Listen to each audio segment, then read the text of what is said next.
in Pampanga, bala mo bigla nangan pasibahayong yan. Yun naman, maulareng tao. Dening tao ngayon kasalukuyan, tsong yan kay katamo, kaya nila pang bikari at mapila na taong bisita. What more po tang keng koronasyon. I mean, it's a way of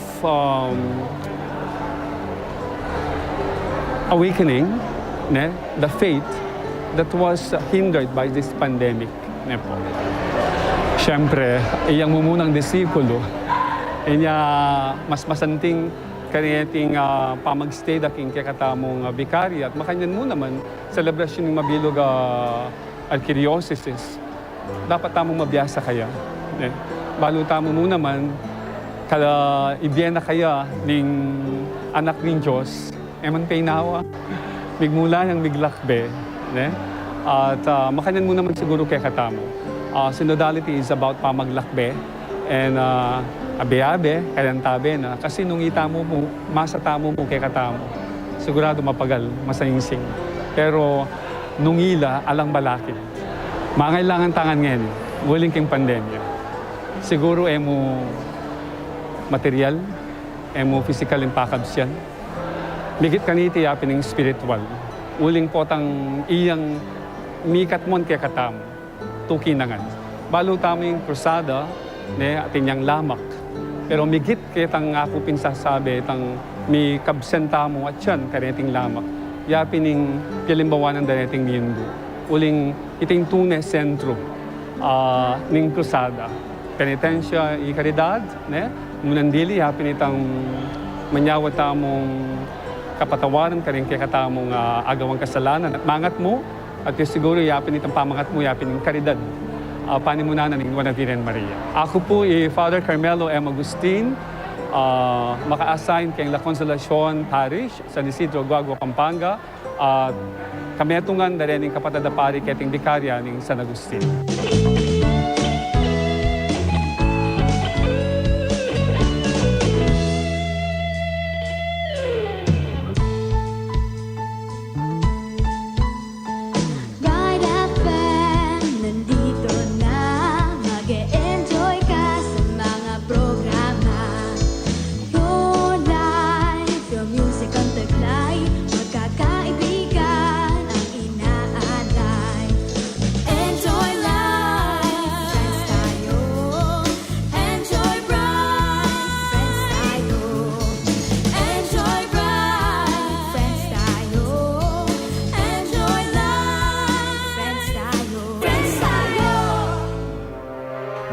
WBL-FM 91.9. Maya paabak po kakaluguran. Ini po ing public service advisory ning kekatamong radyo. Ing radyo ning Archdiocese ning San Fernando, Pampanga, DWBL 91.9 Bright FM. At ako po ing kekayong kakaluguran chinchinugid. Akayan tabeyo po nganing kaorasan. At bago po tayo magsimula sa atin pong pag-uusapan ngayong umaga, ibigay ko po muna itong ating mga text line numbers para po sa mga gustong sumali sa atin pong talakayan ngayon pong umagang ito. Para po sa Globe, ang atin pong mga numero ay 0915-954-1303. Sa Smart naman po, 0918-351-8282. At sa Sun Cellular po, 0942-357-4268. At maaari nyo rin pong hanapin ang ating Facebook page na Archdiocese of San Fernando Radio Station 91.9 Bright FM. O kaya po pumunta sa www.facebook.com/official.asfradio. Meron din po tayong Twitter account. Ang atin pong username, ang @radio_ASF. At para sa Instagram naman po, @ASF Radios. Para po sa ating advertisements, you may send your inquiries at asf.radio.mktg@gmail.com o kaya po tumawag o mag-text sa mga numerong 0949-609-5478. At para po sa inyong donasyon, maaari nyo pong ipadala sa GCash account number na 0905-319-4871 na may pangalan pong Joseph Mary Bakay. Sa BPI account number po na 8810-012049 na may pangalang RCASF 91.9 Bright FM. Maaari din po sa BDO account number na 0062-9801-7632 at ang pangalan po ay The Roman Catholic Archbishop of San Fernando. At kakaluguran, no, konting ano lamang po, parang quotes sa umagang ito, no? Ayon po sa Matthew 6:22, the eye is the lamp of the body. So if your eye is healthy, your whole body will be full of light. Kaya naman po, napakahalaga nga naman ng ating mga mata na nagsisilbing liwanag ng ating buhay.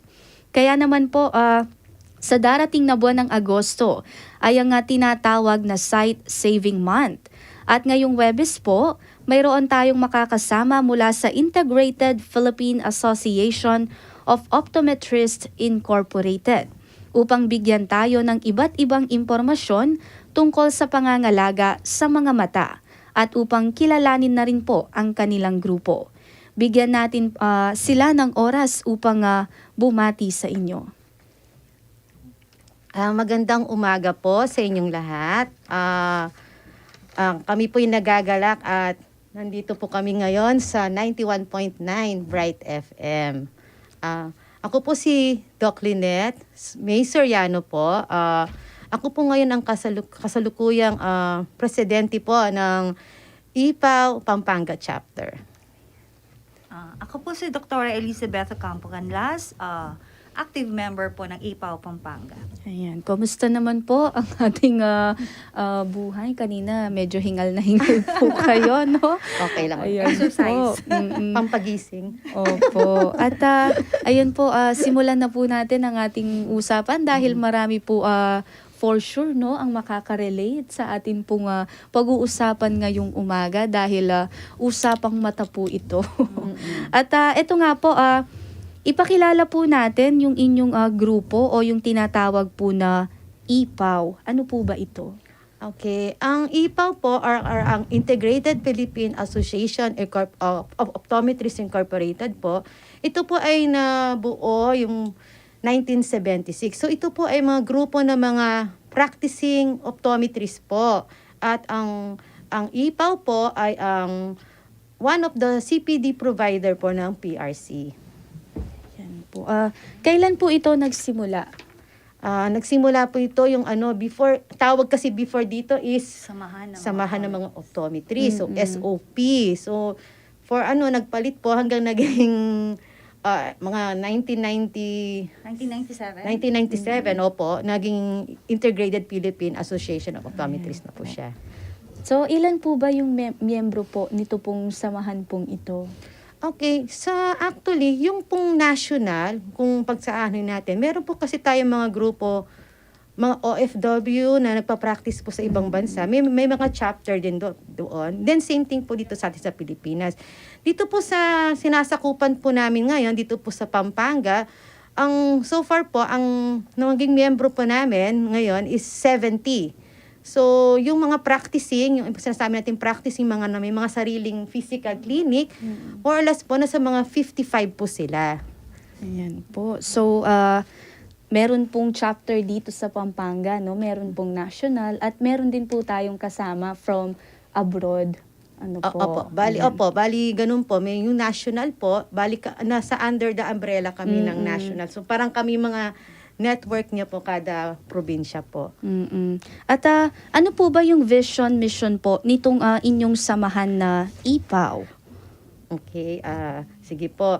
Ang vision po kasi namin, kami po ang mga first choice na mga pasyente when it comes to eye care. Then yung maging vision naman namin is care for the community, okay? Para mabigay po yung quality eye care sa mga patients po namin. At meron po bang proyekto ito pong samahan na ito o mga advokasya pa po ng IPAW? Actually po, no, ito po in general, no, sa national, tsaka lalo na po dito sa ating local chapter, lately po napag-usapan ng aming asosasyon na siguro mag-concentrate kami more of sa public awareness. Ano po ba yung public awareness? Unang-una, minsan kasi nakakalungkot po na hindi kami parang kinikilala as doctors, no? Minsan ang laging sinasabi kami ay mga tagagawa ng salamin, no? Which is parang very degrading, no? Kaya kami po ay lumalabas ngayon, nagpupunta sa mga bawat bayan upang magbigay ng proper information dissemination.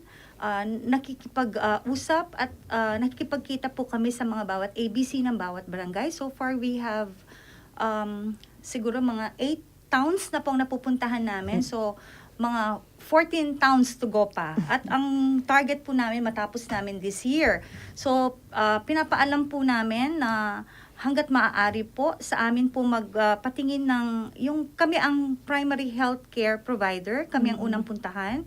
Huwag pong i-entertain yung mga quacks, yung mga nag-optical missions na nagdi-disguise as doctors. Yan po, very common yan, mga nagpupunta sa mga barangays natin. Yan po. So, hindi po lahat ng nagme-medical mission po, kadalasan mga doktor po talaga sa mata, ano po. At yun nga po, no, yun ding binanggit po ni Dr. Elizabeth, ang kadalasang tawag tagagawa ng salamin. Yes. So, yun nga po, kami rin po merong kakilala, no, na ito nga pong doktor sa mata na yun din po ang palagi niyang parang binabanggit na hindi lang kami tagagawa ng salamin, pero we correct vision. Yun po ang lagi niyang sinasabi. At Doc, sa darating pong buwan ng Agosto, at alam ko po, isa rin po ito sa mga dahilan kung bakit po kayo lumalabas, no po, at nagbibigay po ng impormasyon sa mga tao. Upang ipaalam po sa ating mga tagapakinig ang tinatawag nating Sight Saving Month. Ano po ba ito? Okay. Ang Sight Saving Month po, sinicelebrate po yan every month of August, okay? Ito po kasi is parang awareness po namin. Though, kahit di naman po dapat po, taon-taon, nagpapatingin po ng mata po, okay? So, ito parang sinicelebrate lang natin para sa kaalaman po, kasi under na rin po siya na po siya ng DOH for the awareness po. Ayun po. So, ano po ba yung mga activities po kadalasan na ginagawa po? Basta pagdating po ng August, kuminsan kasi kanya-kanyang diskarte na rin ng bawat chapter, no? Before, we used to give free eye check-ups. Minsan nagpupunta po kami sa mga schools, lalo na po dun sa mga indigents. Pero syempre po, dahil alam po natin, dala ng pandemya, hindi rin po natin basta-basta magagawa yan. And at the same time po kasi, mamaya po, i-discuss po namin dahil meron po tayong batas na kami po as optometrist, bawal na rin po talaga kaming lumabas ng mga clinics namin. Ayun po. So, ano po ba kasi yung kaibahan po, no, nitong sight sa vision? Kasi minsan marami pong mga kababayan natin, no, yung hindi po alam kung ano po ba yung pagkakaiba po nito. Basta ang alam nila, pag malabo ang mata, ganyan, parang may problema na kaagad, o kaya hindi po nila alam, no, yung pagkakaiba po ng dalawang bagay po na ito. So ano po ba para sa kaalaman po ng ating mga tagapakinig? Siguro po baka ang nasa isip mo, ma'am, is kung ano ang kaibahan siguro ng optometrist or ang isang ophthalmologist, no?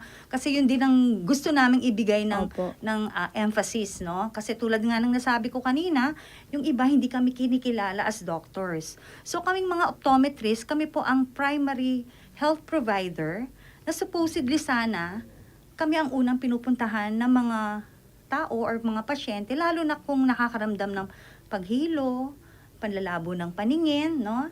And usually kasi yan, may mga senyales naman or may mga puntos tayo na kailangan sundan kung kailan ka dapat pumunta sa mga optometrist, no? Unang-una, syempre, it goes with age. Kaya ang pasyente po, pag pumunta po yan sa amin, madalas ang unang tanong po namin, hindi naman ang pangalan mo eh. Kung ilang taong ka na. No? Opo. Kasi sa age pa lang may idea na kami kung kailangan mo o hindi. And then ang panglalabo rin ng mata, it could be genetic, hereditary. So kung may lahi kayo na malabo ang mata, isang punto po yun. Pwede rin due to health problem. Lalo na po yung mga diabetic. Minsan yan, meron times na mataas ang grado ng mata, meron times na mababa ang grado ng mata. Kaya minsan, ang dami nilang salamin, no? So, yun po. Ngayon po, pagdating naman po sa mga ophthalmologists, sila po yung, tulad po kami, as an optometrist, doktor po kami, kung gusto po namin ituloy o itaas pa yung antas ng edukasyon namin, pwede po namin gawing pre-med ang optometry. So, pwede po kaming mag-aral for ophthalmology. So, ang mga ophthalmologists, sila po yung mga tumitingin like, pag may mga ibang sakit na sa mata like cataract, glaucoma, or any other problems na hindi na po namin sakop. Opo. So, Doc, nabanggit niyo po no na minsan sa edad po ng isang pasyente, usually po ba sa mga kabataan, ano po yung edad na nung mga nagpapatingin sa inyo na may mga problema na po sila sa mata? Sa ngayon po, no, siguro due to gadgets, no, syempre po, technology, minsan magugulat ka at the age of 5, malabo na yung mga paningin, no? Unlike before na basta umabot ka ng edad 40, doon mo palang kailangan ng salamin, no? Kaya noon, minsan may kasabihan na, ay naku, nagsasalamin ka na kasi matanda ka na. So actually, totoo po yun, no? Pero tulad nga ng sinabi ko, yung po mga gadgets, talagang nakakalabo rin yung paningin. Kaya kung halos ngayon, tulad ikaw, ma'am, I'm sure, bata ka lang, no? So, yun po. Kaya kailangan din talaga na magpatingin ng mga kabataan. Opo, ayun nga po, no. Actually, ang akin po hindi naman po kataasan, pero feeling ko, no, dahil nagsisimula na po, no, Yes. dahil sa mga past activities, ganyan, parang natatandaan ko po nung bata-bata ako, pag nagre-review ako, nasa madilim ako. At ang ginagawa ko pong ilaw is yung ilaw ng television. So parang medyo dim.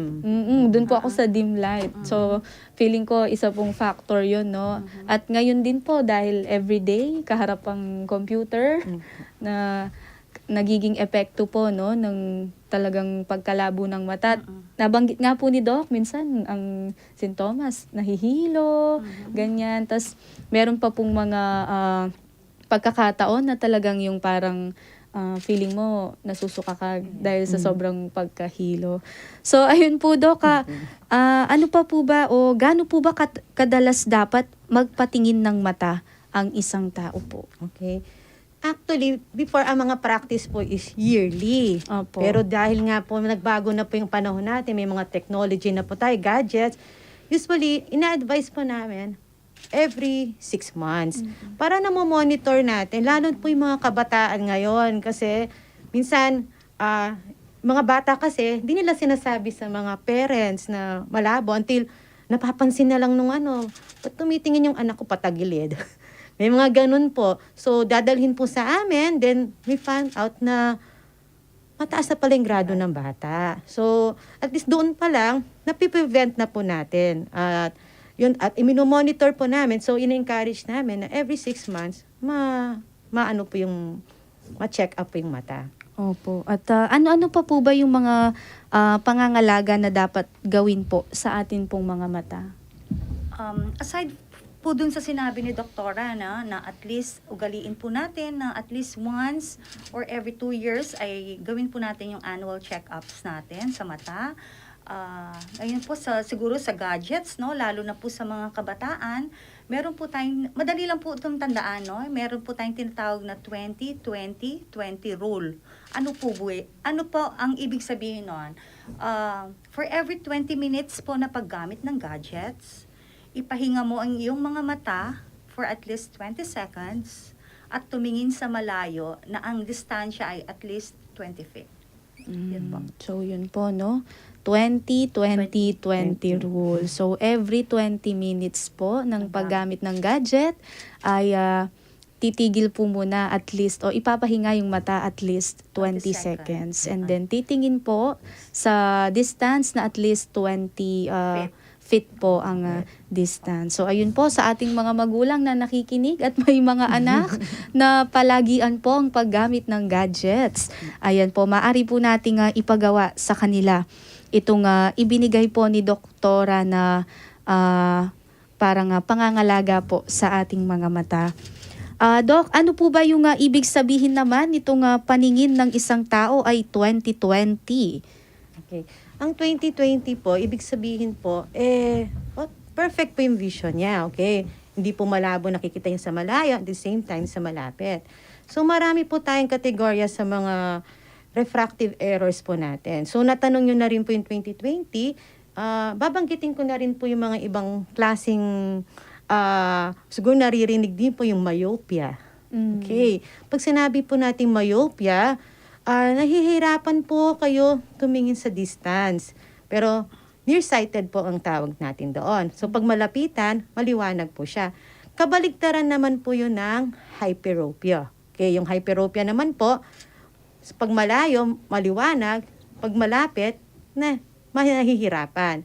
Then we have naman po yung nabanggit niyo po kanina po sa amin, meron pong astigmatism. Opo. Yun. So, one of the din po yun. Then, presbyopia. Pag sabing presbyopia, nag-start po yan at the age of 40 above. So nakikita niyo na po sa mga parents natin, sa mga lolo't lola, yung mayroong bibilog sa ilalim. So yun na po yung presbyopic stage na po noon. Darating po tayo. Yun po. Kaya po pala Ayaw minsan sa gusto mo. may nakikita ko na may salamin po sila, yung parang may grado din yung Sa baba. upper, tapos yung sa baba po, meron silang parang Bilog. pa-curve po na Yes. gano'n. In layman's term, tawag po doon double vista. Mm-mm. Kasi double purpose siya, no? Mm-mm. So, yung itaas po ay ginagamit sa pangmalayuan, yung pong bilog sa ibaba ay ginagamit po natin sa pangmalapitan. Ayan po. Kaya pala minsan naisip, paano kaya magkaroon ng ganung klaseng salamin? So yung pala ay makukuha pa lang kapag ayan, medyo nagkakaedad na po. Kaya halata. Halata ang age. At Doc, ito pong nabanggit na astigmatism, nagagamot po ba ito? Actually, ang astigmatism kasi, magagamot siya through corrective glasses, no? Mm-mm. Pero, pwedeng kung makokorek man siya, pwedeng bumaba lang yung grado mo ng kaunti. Kasi pag may astigmatism ka, ang mismong may problema, nasa shape ng mata mo eh. So, yun. Kasi yung focusing ng light sa mata mo, hindi pantay. Kaya nagkakaroon ka ng astigmatism. Ayan po. So Doc, ano po ba yung mga sintomas ng astigmatism po na ito? Katulad kahapon, share ko lang may pasyente ako kahapon, sabi niya nahihilo siya, yung pala lumilindol na. Nahihilo na pala, sabi ko, baka may baka may astigmatism to. Yung pala, parehas pala kami. Ako naman, feeling ko naman kahapon may vertigo. So, kasi nga nag-iiba rin. So, yung po yung mga kadalasan, yung may sumasakit dito sa ulo, parte ng ulo natin, okay? Yun, yung iba naman, vertigo. Yung pagtayo daw nila, para daw umiikot yung kanilang paningin. So, iba naman, nagkakaroon ng pagsusuka. So, yun po yung mga iba't ibang sintomas po. Pag naramdaman nyo na po, ang ginagawa naman po nung iba, bago po sila magpunta, nagpapacheck up muna sila. Kasi po, makamamaya, high blood, low blood. Tapos, advice naman nung doctor nila na sa mata yan. So, kami na po ang pupuntahan nila nun. Doc, meron pa akong na-experience before, no? Nung bago nga ako ma-diagnose na may astigmatism, yung parang pag-apak mo sa floor, yung Hindi pa. akala mo yun na yung inaapakan mo, pero hindi pa pala. Kaya ang madalas, parang natatalisod ka, ganyan. Especially sa mga hagdanan, ganyan. Pero nasanayan mo na rin siya. Baka first time mo nagsalamin nun, no, ma'am? O that? Wala pa po akong salamin nun. So, ayun, okay. bale, nagpunta po ako, no, sa ito nga po sa doktor Opo. ng mga mata na katulad nyo. Opo. At yun nga po ang sinabi, may astigmatism. And then later on, naging parang lumabas na yung pagiging nearsighted. Oo. Ayan. Kaya pala pag magbabasa ka, ganyan, no? Parang Kasi lagi po tayo dapat nasa laging near, eh. nakaganon siya. Meron din akong i-share, no? Minsan nga natatawa rin ako, lalo na sa mga kabataan na minsan pag nagtatanong sa akin, sabi na, Doc, wala naman po akong grado actually, astigmatism lang. Ha? Sabi ko, astigmatism lang. Sabi, so akala nila yung astigmatism, wala lang, no? Ano yan, pang formatism, yung papagawa mo sa lamin, no? So, yun, mali kasi yung ano nila, no? Pagkakaintindi sa astigmatism. Hindi nila alam na ang astigmatism ay isang refractive error sa mata. Ayan po. At nilalang lang ang astigmatism. Samantalang yung iba po na merong ganung kondisyon, parang irritable po sila. Tama. So, ayun po, Doc. Ito naman pong susunod na tanong natin. Kailan po ba masasabi na legally blind ang isang tao? Okay. Masasabi po nating legally blind ang isang tao pag ang kanyang visual acuity ay 20/200. Ma'am, I'm sure ikaw, nagpatingin ka sa optometrist, di ba meron po tayong reading chart? Ano po ba yung, kung natatandaan niyo po, ano po yung pinakamalaking letra? Nakikita niyo dun sa chart namin, di ba ba yung letter E? Opo. Yun. Pag yun lang po ang nakikita ng pasyente natin with correction, ibig sabihin, talagang sinukatan mo na siya at hanggang dun lang ang kanyang vision, yun po ang matatawag nating legally blind. Yung mga legally blind patients po natin, pwede rin pong kumuha yan ng PWD ID. Mako-consider po natin silang person with disability. Gusto ko na rin pong idagdag ngayon na minsan nalulungkot ako na madalas sa mga LGUs po natin, kaya nandito rin po kami para maipaabot sa kanila na marami pong nai-issuehan ng PWD na sinasabi nila legally blind sila. Pero pag itetest ko, sabi ko, paano ka naging legally blind? With your correction, nababasa mo naman hanggang 2020. Dok, kasi hindi, ang grado ko 1,000. Sabi ko, kahit 2,000 pa yung grado mo. Basta na correction ng glasses, hindi ka legally blind. No? Kaya, sabi ko, bakit ka ba kumukuha ng PWD ID? Ano bang purpose mo? Para po maka-discount. So, yun. Kami po sa clinic namin, hindi po namin hinahayaan na ang ganon, no? Kaya, sabi ko nga po, lately, nakikipag-coordinate po kami sa mga LGUs at sa mga munisipyo para rin sa karagdagang kaalaman tungkol sa bagay na to. Opo. Doc, yun pong, for example, yung senior nyo po, no, na meron silang PWD ID pero hindi naman pala sila matatawag na legally blind. Yung pong mga kasong yun, pwede po ba silang ireklamo or may mga parusa na pwede pong ibigay sa kanila? Actually, pwede. Kaya lang kasi, nakakalungkot kasi it's being abused, di ba? Na instead na may ibang tao na makikinabang na merong isang tao dito na kailangan siya ang mabigyan ng benepisyong yun, pero napupunta doon sa tao na hindi naman karapat-dapat. So, yun. Ang main purpose po ay para maka-discount. Yes. Ayan. Magkano po ba ang discount kasi, Doc? 20%. Ayan. Sayang din yun. May 20% discount. Ang ating mga legally blind na maituturing. Ano po. At, Doc, ngayon pong buwan ng July naman, may tinatawag din kayong Dry Eye Awareness Month. Ano po ba yung nais ipabatid po nito? Okay. Actually, ang Dry Eye Awareness Month, kasi yun po napapansin po natin, kayo po siguro minsan napansin pag sobrang gamit nyo ng cellphone, minsan makate or medyo parang merong buhangin. Yun na po yung mga indication na meron na po tayong dry eye. So, kailangan po kasi, pag-ano tayo, yung blinking. Kasi yung blinking, siya po nagpaproduce ng tears para malubricate yung mata natin. So, pag nag-dry talaga siya, so irritable, minsan namumula yung pong ano. So, one factor din po, dahil po ngayon, dahil masyado po tayo sa mga gadgets, minsan pa, yung nga sinasabi ni Doktora yung 20-20-20, minsan napapasobra, di na napapansin yung 20 minutes. O, diba, napapa 1 hour na pala, tinatapos na pala yung pinapanood. Yung ano, kaya, i-ano po na. So, actually, meron po kaming, sa ano po, piniprescribe din namin, yes.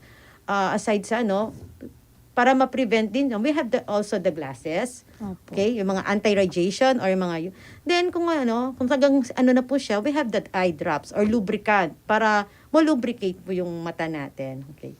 Doc, for example po, hindi po kaagad napatingnan sa doktor ito pong mga sintomas na nararamdaman sa dry eye. Ano po ba yung epekto kapag napabayaan po ito? Okay. So yung iba po nagiging case po kasi dyan minsan, nagiging severe. Okay, talagang in-ignore niya, ganyan. Tapos, rub pa siya ng rub. So, pag nangangati, dapat wag po natin nararab. Okay, so, namumula po yung mata. Tapos, yung iba pa niya, nagkakaroon na ng iba't ibang klaseng naapektuhan na po yung ibang parte ng mata natin, like the cornea. Yun po yung nagagasgas siya. Parang, di ba pag nangangati, pag sobra tayong kamot, nidyang bigla na lang siya parang ganun din po siya. Ayan po. At yun nga po nabanggit no, yung gamutan po nito yung eye drops po na sinasabi niyo po. At sa iba naman pong pagkakataon, Doc, meron akong pinsan naman na di ko po sure kung inborn yon, yung parang nagka-white yung kanyang cornea naman, no? Ang tawag ata nila doon is glaucoma. So, ayun po, yung mga ganun po ba, yung kabilang mata, wala naman po bang pagkakataon na baka lumabo, ganyan? Actually, yung sinasabi mo no, ma'am, no, kasi hindi namin nakikita. Pero kasi kokorek lang kita. Kasi ang glaucoma, hindi mo siya makikita, no? Ang glaucoma, yun yung increase sa intraocular pressure ng mata. So, kung ang puso, na-high blood ka, ang mata ganun din, no? So, yun. Pwedeng, yung iba siguro, inborn cataract, yun, pwede pa. Or, kasi hanggat hindi po natitignan ng talagang espesyalista sa mata, hindi po natin masasabi kung ano yun. So, parang ang dating po nun, nung bata siya, parang gulaman lang. And then, nung tumatanda siya, naging white ng white. So, siguro, yun po yung tinatawag na katarata, no po do. So, yun nga po, ang minsan po, ang sabi ko sa kanya, doon nagpapatingin po siya, no? Pero ang hatol po ng doctor is through operation na dapat yung mata niya. Kaya lang, ayaw niya. Siguro yung bata, yun po, natatakot. And then, nagkukos po sa kanya ng parang ayaw niyang lumalabas. Yung uutusan lang, ayaw niya siguro dahil po dun sa mata niya. Then sabi ko, dapat, yun nga, matignan kasi baka yung isang mata naman po, no? Yung mahawa. Actually kasi, pag sabi niyo nga kanina, yung glaucoma, kasi pwedeng mahawaan nga yung isang mata. So, dapat talaga yun. Magpatingin po siya sa ophthalmologist. Oo nga po. So, ayun po, Doc. Banggitin ko lamang po itong ilan sa aming mga announcements naman bago tayo dumako. Dito po sa inyong maipapayo sa mga kabataan naman na talagang laging tutok sa mga gadgets. At ito nga po ngayong araw na ito, ang iba pa nating mga programa ay ang ating Rosary, 10:30 ng umaga.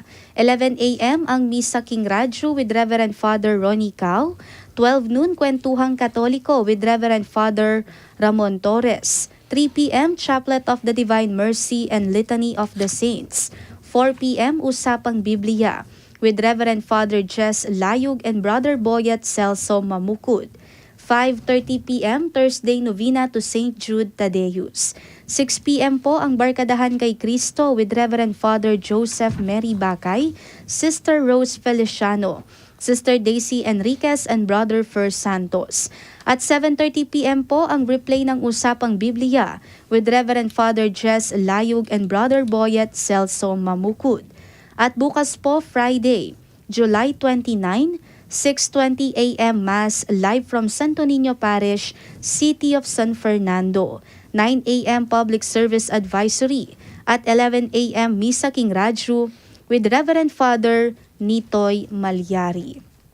At hello po sa ating mga Facebook viewers kay Pauline Caputin, Fred Gonzalez, Joshua Jr. Sumalinog, Chris Malit, Lydia Lavarias, Oliver David Pishak, kay Dalia Josafat Maninang, Cadiz Non GF, Lilibet Lumbaluge, Edna Ocampo, Amelia Arquiliano, Jovic Jade Del Rosario at kay Rose Gel Dizon. Ganon din po kay Santos Luisito, Cherilyn Macalino, Arlene Secreto Mojares, Luisa Bandiola, Sandy Belches, Edgar Macapagal, at kay AG Tumangan. For sure, Doc, itong mga nanonood na ito ay may mga problema sa kanilang paningin, no? Kaya marami-rami sila ngayong umaga. At galing po kay Dalia Josafat Maninang, Maya Paabak Kakaluguran, Karen pong hanggang makiramdam. Hello po Miss Chin, Maya Paabak, katula ko po napon binasame, ing mensahe ko, Miss Dakapin anya alaka, mimingat tangan po lagi. At galing po kay Joshua Jr. Sumalinog, I am watching here from Silago, Southern Leyte. Ayan, umabot tayo ng Southern Leyte. Minsan, maabot din tayo abroad. Ayan po, marami pong makakarinig ng inyong nais ipaabot na mensahe. At ngayon pong araw, July 28, 2022, happy birthday po kay Reverend Father Larry S. Miranda, ang parish priest ng Blessed Trinity Parish, Pilar Village, City of San Fernando, Pampanga. Ganon din po kay Sister Daisy Enriquez, co-host of Barkadahan kay Cristo program, every Thursday, 6 p.m.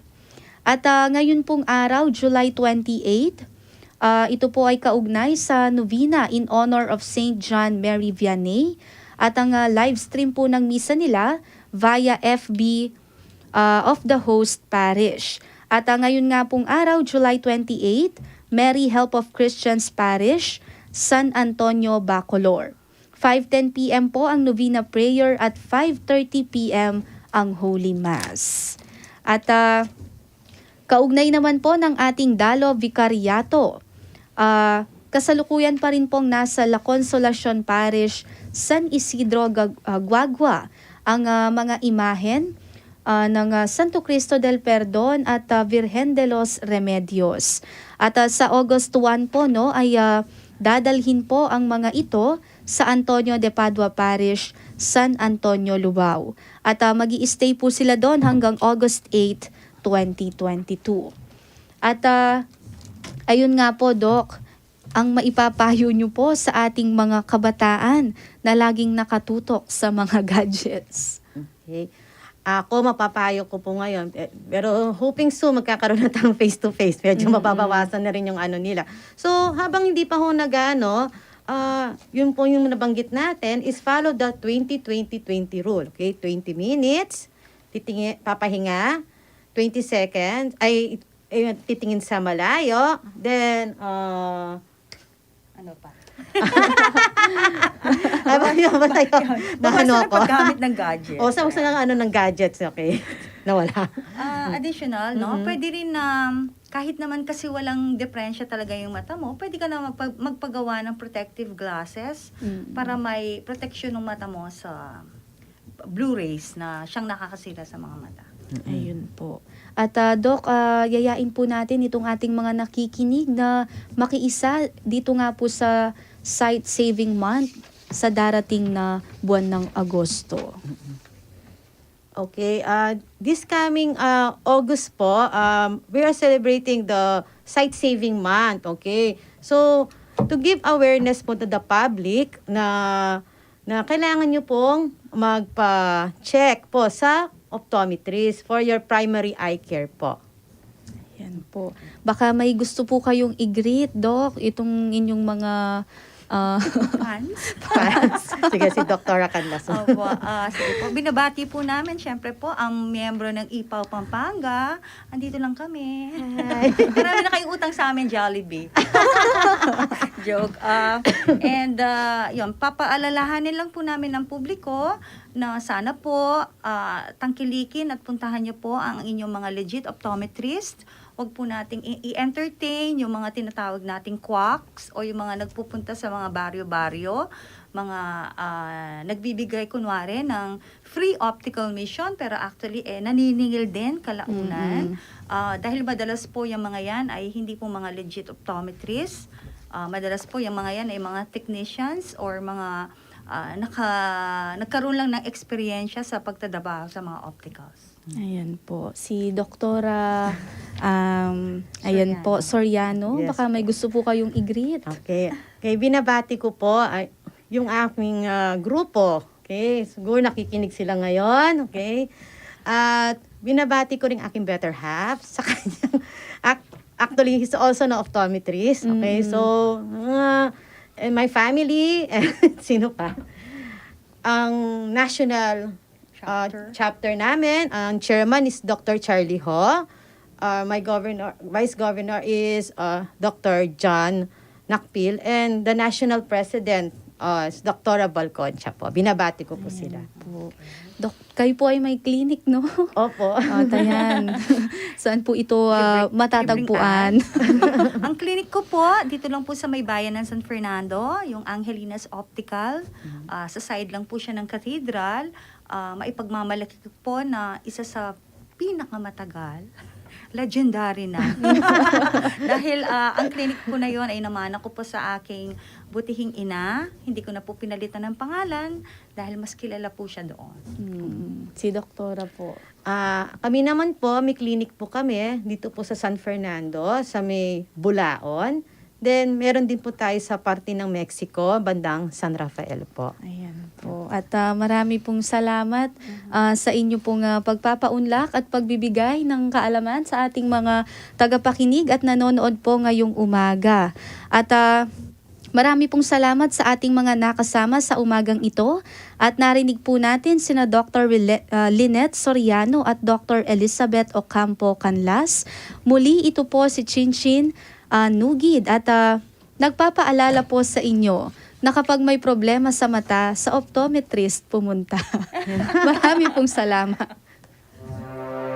DWBL-FM 91.9